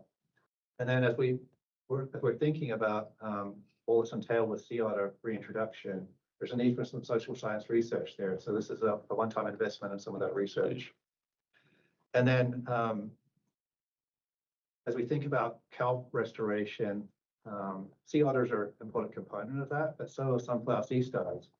And so there's some work ongoing at the aquarium in Newport to research sunflower sea star culture. And we want to partner with them to invest in some outreach and then support that science that's leading us towards potential solutions there. So pretty exciting investments in that kind of nearshore ecosystem, in addition to what we just talked about with the S&S and the capacity for the habitat biologists and the diversity biologists. We can move on to the next one. So that one's about like habitat, right? And the following one's going to be about habitat too and benefit of species. Klamath is kind of unique. We've got, it's the greatest collection of these kind of rare endemic species in the state is in the Klamath ecoregion. What we're looking at here is some targeted investments to sustain these rare species and then reintroduce some that are no longer present. So specifically, I've learned a lot about the Mazama newt in the last couple of months. This is a critter that lives in Crater Lake and is being really impacted by crayfish there. In fact, last year was the first year that they found crayfish all around the lake. Wherever crayfish show up, Mazama newts disappear. So this is a species that's on the brink. We want to partner with the Oregon Zoo here, who are currently culturing Mazama newt, and they're initiating some translocations back into Crater Lake next year. So an investment in that in a lifetime. Klamath suckers, I think many people are familiar with the story there. This is another species that needs life support. So we want to partner with folks that are like the zoo, like the tribe that are working on Klamath sucker conservation down there. Spring Chinook reintroduction. Mike mentioned earlier that there's an expansion of Klamath hatchery in partnership with the tribes to support that reintroduction. This provides funding to feed those fish so we can rear them up and release them. As you all know, with fish coming back, there's an urgent need for screening in that basin to ensure that we don't lose fish into field. We have one position that was established last biennium through the legislature to help partners identify where screening is needed and kind of support them in that. This is a position that we're proposing to establish to maintain those screens. And this will really help us leverage federal investment where part of the requirement is that we maintain those into the future. So it's a position plus some SNS for maintaining. And then last piece is Klamath ecoregion contains some of the rarest bull trout populations in the state. They've also been heavily impacted by some of the fires, the bootleg fire. The group down there is working on a action plan, and this funding will help implement some of those actions identified in that plan and maintain some of those rare populations. So again, unique ecosystem, and we're looking to make some investments in keeping some of these rare species and giving them a lifeline. We can go next. This is the last ecoregions we want to talk about today, but it's the entire east side. Big region. So we've got 4 ecoregions on the east side of the state. What we want to do here is some targeted investments that will range under resilience. And I think you might all think of like mule deer, well, many of you might think about mule deer, for example. We've talked a lot about some of the things that are ailing mule deer. But there's also a lot of other swamp species that are living out there, like the sagebrush sparrow, desert bottom lizard, American pika, etc. All of these species are living in that stage step habitat. And as we went on a commission tour last year and we learned about some of the impacts that are occurring from invasive grasses. We've lost almost a third of our rangeland habitat to invasive grasses in the last decade plus. This is an investment and an initiative to really kind of bring people together around doing good things in those ecoregions. So one of the things we want to work on is this unified plan to mobilize partners and direct resources in top priority areas. It's been really effective on the coast for coho. We want to repeat that recipe out in the sage area. Then a big investment in tackling invasive annual grasses at a landscape scale, $2 million into that. We've also learned recently at our commission about the native seed strategy and the work that ODA is doing. This is an investment to support that native seed supply, which is so critical after fires and disturbance. And then again, associated with fire, but also just generally with improving connectivity. So incentivizing virtual fencing and restoring habitat connectivity. We're proposing 1.7 million in that. And then just building out some of our rangeland monitoring and science partnerships that can inform all of this work, like where do we need to make the investments? That would very expanded. But if you have any questions on this, Sarah's got a lot of the details behind them. These are some of the ecoregion investments we want to talk about. And I don't know if we want to pause and take questions on that before we move to the. Yeah, let's get a couple questions here. I think I see Joe's hand up. Yeah, thanks, Sean. I wanted to specifically talk about the nearshore investments, and you mentioned the coastal monitoring for rocky habitat and kelp. And I didn't see anything about eelgrass, and I'm just thinking to the swap, and I think eelgrass is specifically mentioned as a swap habitat of concern, and then also I'm thinking of the EO 2526, and how much are you using? I know you mentioned it earlier that you're using that as some type of filter to figure out a prioritization of your projects, but I wonder if you can talk about that a bit more, because rocky habitats and eelgrass on the near shore are 2 habitats that are identified in the swap to be prioritized, and I'm happy to see the rocky habitat, but I'm curious about eelgrass, and maybe this is not an exhaustive list, but I just want to hear more about how are you using the EO and the swap together to kind of prioritize climate resilient habitats. Yeah, we're trying to do it all, Joe, across the state. And if you recall earlier, when Mike was speaking, he talked about some investments that we're going to make through the Shellfish License Fund, specifically in that monitoring of eelgrass and shellfish populations in estuaries across the state. So we were fortunate in that instance that we have this other dedicated fund source that can kind of fulfill that role, which then means we can invest some of this TLT money in other areas where we don't necessarily have dedicated funding. So we're really trying to mix all our fund sources to achieve the greatest benefit across the landscape here. And I would just add also that the habitat bios that are kind of teed up for kind of those coastal areas are pretty critical in terms of the eelgrass conservation. Many of those are the ones that are weighing in on permitting decisions that impact eelgrass environments, and then also doing a lot of the work that we've been doing in terms of restoration of coastal area and tidal areas. So they're very much related to that.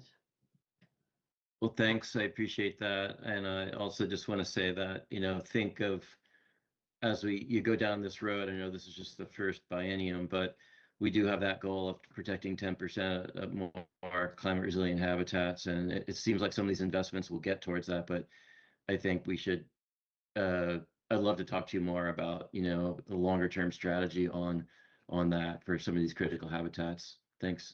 Yeah. Thanks, Drew. Yeah. Go ahead, Amy.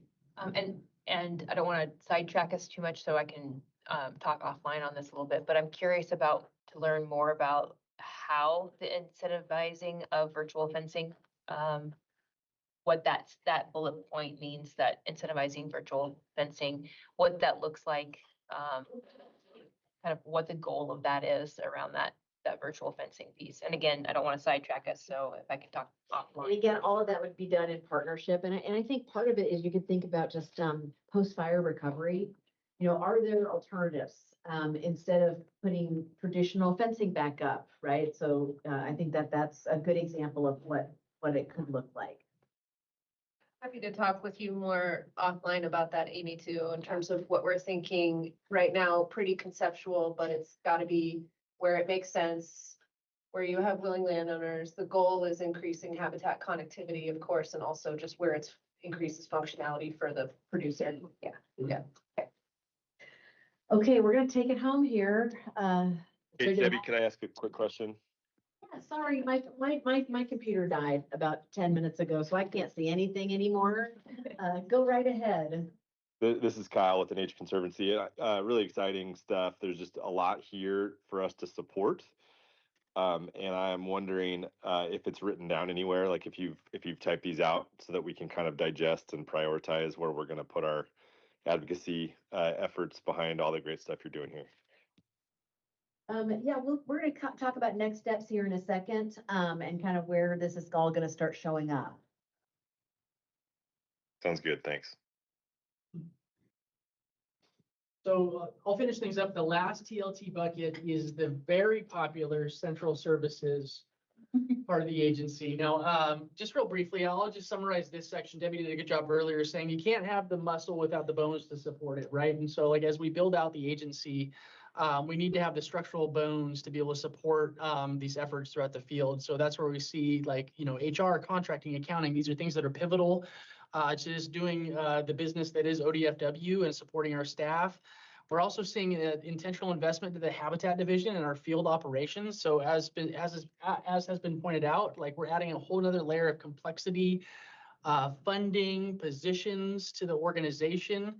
Our habitat division currently doesn't have an operations manager that can help manage, budgets, grants, positions, and those things.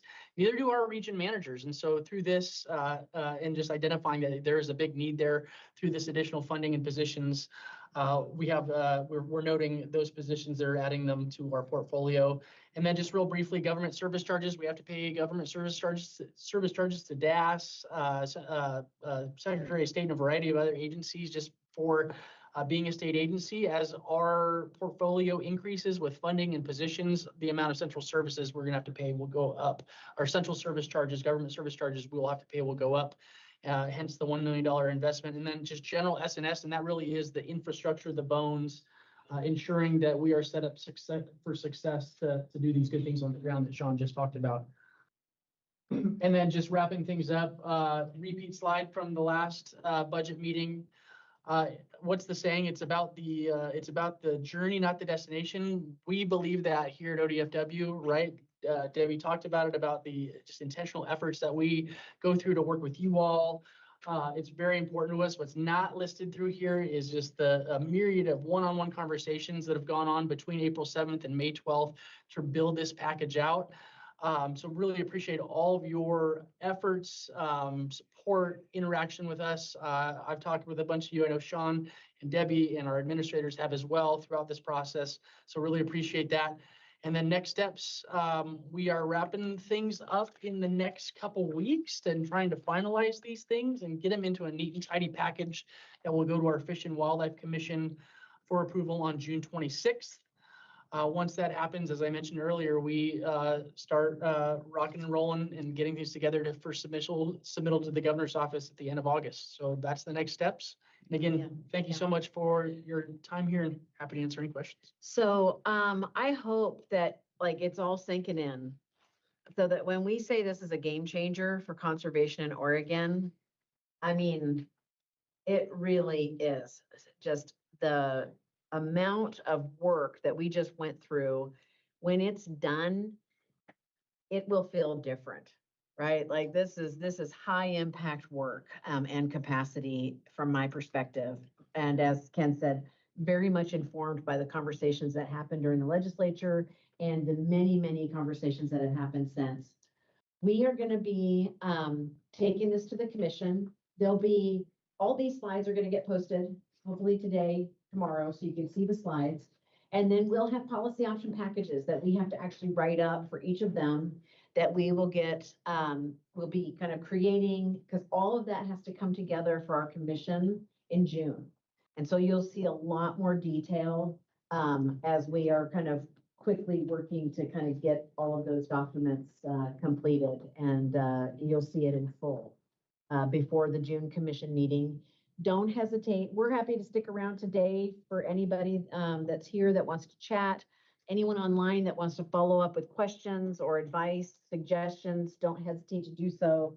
But we're really excited, and we just so appreciate the support and the brilliant ideas that all of you've had as we've been thinking about how to make the biggest difference. This is our proposal. Obviously, it will go to the governor's office, and the governor will decide ultimately what to include in these packages, and then it will come down to the legislature. So Kyle, that's where the rubber will hit the road, I think, my friend. So we will be working closely with all of you through each and every one of those steps, and just really appreciate your support and spending 2 hours talking about budget. So thank you. Well, thank you. That's, this is impressive. You're basically reinventing an agency on the fly. And I really appreciate the work that's gone into just conceptualizing and boiling it down to where you could present it to us today, previously, in a coherent way. And you got to get out of here and get to work on those pops, because those are not easy to burn in daylight here. Thank you very much. Yeah, thanks so much, all. Yeah. As you prepare the POPs and like the documentation, the documentation, like what Kyle was talking about as well, could I request a breakdown of total money that is being spent on more of the investment on the ground, not tied to FTE? And then conversely, a list of the FTE and the funds that are dedicated to that. Because my rough numbers, as I was taking notes, to me, it looks like we're looking at almost 94 new FTE in what we just went over in the SWAP specific POPs. And so I just want to see kind of a breakdown of how much money is going in personnel and how much money is going kind of on the ground immediately, kind of thing. You did a pretty good job on the fly. I think we're at 89. Okay. And maybe I missed it. I wasn't sure because your last slide said positions and not FTE.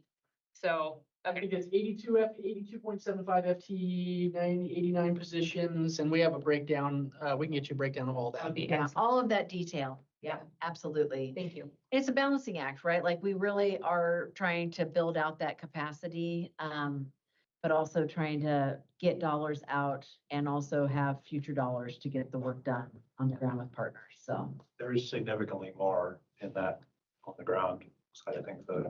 Yeah, if you look at the spread of dollars, it's the majority is on the ground pass through. And that's what would just be great to, Yep, to be able to absolutely. see how that balances out as we go down through it. Absolutely. It does make you realize how much kind of, you think about our game programs. And, you know, you're talking 83 FTE, our agency is 1,400. So it's just kind of for context, less than 10% increase. And meaningful, I mean, with the bios and things, so. Thank you so much, y'all. We're just gonna mill around. We'll mill around and do one-on-one conversation. I said